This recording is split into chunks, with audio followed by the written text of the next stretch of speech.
Bienvenue, l'équipe IG Conseil vous propose aujourd'hui de discuter au sujet de la clause earn-out en acquisition d'entreprise. Alors aujourd'hui, on se penche sur l'earn-out, ce fameux complément de prix, mais cette fois, on regarde ça du point de vue de l'acquéreur. Tout à fait. On avait déjà abordé le sujet côté cédant dans une discussion précédente, d'ailleurs, elle est toujours sur notre blog blog.ig-conseil.com. Oui, c'est ça. Et là, l'objectif, c'est vraiment de donner les clés à un repreneur pour bien négocier, gérer cette clause d'earn-out, pour que l'opération soit un succès, quoi. C'est un outil très utilisé, effectivement. Pour le définir rapidement, l'earn-out, c'est donc une partie du prix d'achat qui va dépendre des performances futures de l'entreprise qu'on achète. D'accord. C'est souvent utile quand le vendeur et l'acheteur ne sont pas tout à fait d'accord sur la valeur de l'entreprise au départ. Ça aide à combler cet écart. Et pour l'acquéreur, justement, quels sont les avantages concrets, mis à part ce rapprochement sur le prix? Alors, le premier avantage, et il est évident, c'est la diminution du risque initial. Ah oui? Bah oui, si l'entreprise cible est jeune ou si elle est dans un secteur un peu incertain, l'acquéreur paie le prix fort seulement si les performances sont au rendez-vous. Le prix s'ajuste, en quelque sorte, à la réalité après l'acquisition. D'accord, je vois. Et puis, autre point important, ça permet d'échelonner le paiement. On paye une partie fixe, tout de suite à la signature, et le complément, le variable, plus tard, souvent sur 1, 2, voire 3 ans. Ce qui est bon pour la trésorerie, j'imagine. Exactement. Ça soulage la trésorerie au moment de l'acquisition. Mais est-ce que ça permet vraiment d'aligner les intérêts? Surtout si le vendeur reste dans l'entreprise pendant cette période d'earn-out. On entend parfois que ça peut être source de conflit. C'est tout l'enjeu, et ça repose énormément sur la façon dont la clause est rédigée. La précision, c'est vraiment le maître mot pour éviter les problèmes plus tard. D'accord. Le premier point crucial, ce sont les objectifs, les critères de performance. Ils doivent être ce qu'on appelle SMART. C'est un acronyme Smart. spécifique, mesurable, atteignable, réaliste et temporellement défini. Smart. Et on voit quel type de critères le plus souvent. C'est toujours financier. Pas forcément non. Bien sûr, on trouve beaucoup d'indicateurs financiers, le chiffre d'affaires, l'EBITDA, vous savez, le résultat avant intérêt, impôts, dépréciations et amortissements, Oui, oui. ou même le résultat net, mais on peut aussi avoir des critères plus opérationnels. Comme quoi, par exemple? Le nombre de nouveaux clients signés, l'obtention d'un contrat important, le lancement réussi d'un nouveau produit.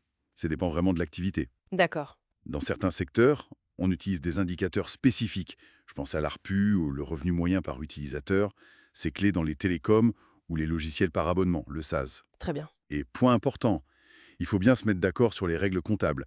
Est-ce qu'on utilise les normes françaises, les IFRS, et surtout éviter les critères subjectifs ou ceux qui sont faciles à manipuler. Logique. Et une fois qu'on a les critères, comment on s'assure que le calcul du paiement lui-même soit clair, indiscutable? Avec des formules de calcul très explicites, vraiment, noir sur blanc. Il faut définir la période de référence exacte, les modalités, est-ce que c'est linéaire, progressif, par palier, un système tout ou rien. Oui. C'est souvent une bonne idée de fixer un seuil minimum de performance pour que l'earn-out se déclenche, et parfois aussi un plafond maximum. Un plancher et un plafond, d'accord. Et pensez aussi à exclure les éléments exceptionnels. Imaginez une grosse vente d'actifs imprévus, ça pourrait gonfler les chiffres artificiellement. Faut le prévoir. Un point qui semble délicat ensuite, la gestion après l'acquisition. L'acquéreur prend les rênes. Comment il fait pour gérer sans qu'on lui reproche de vouloir limiter l'earn-out à payer? C'est un équilibre, oui. La clause doit inclure des engagements de la part de l'acquéreur.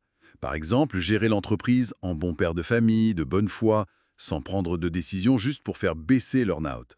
Par exemple, ne pas sous-investir volontairement. Exactement. On peut aussi prévoir des restrictions sur certaines opérations, comme une fusion rapide qui rendrait le calcul de l'earn-out impossible ou trop complexe. Et si le cédant reste, il faut clarifier son rôle, son pouvoir. D'accord. Et puis, des clauses pour gérer les désaccords sont essentielles. Prévoir une médiation ou le recours à un expert indépendant. Parfois, on accorde même au cédant un droit d'audit sur les comptes pour vérifier les chiffres. Même avec toutes ces précautions, j'imagine qu'il y a quand même des pièges fréquents pour l'acquéreur. Oui, bien sûr. Même une clause bien écrite peut mener à un litige si l'interprétation des faits diverge. L'intégration de l'entreprise elle-même est un défi. Comment ça? Les synergies qu'on espérait, ou une restructuration nécessaire, ça peut avoir un impact négatif sur les résultats à court terme et donc sur l'earn-out. Ah oui. C'est pour ça qu'il est parfois judicieux de prévoir une clause de neutralisation comptable de ces effets liés à l'intégration, pour ne pas pénaliser le calcul. D'accord, intéressant. Il y a aussi un risque juridique, celui de potestativité.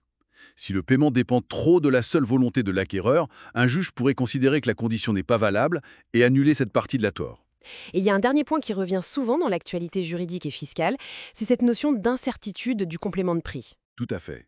C'est un principe clé, rappelé d'ailleurs assez récemment par la jurisprudence.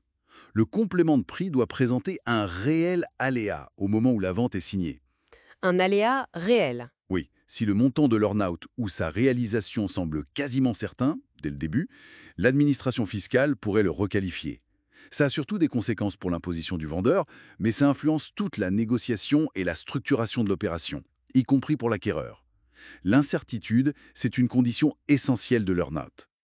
Tout ça montre bien à quel point il faut être bien accompagné pour mettre ça en place. C'est fondamental. Des avocats spécialisés en fusion-acquisition, des experts comptables. Leur rôle est crucial pour rédiger une clause qui tient la route, pour anticiper tous les aspects juridiques, fiscaux et même opérationnels.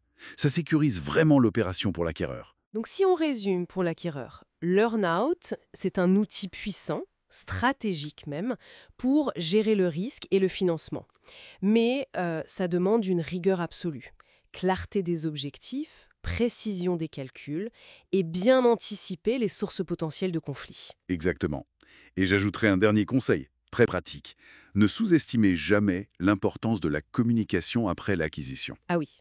surtout si le cédant reste impliqué. Un dialogue transparent, régulier, sur la façon dont l'entreprise évolue, sur l'atteinte des objectifs.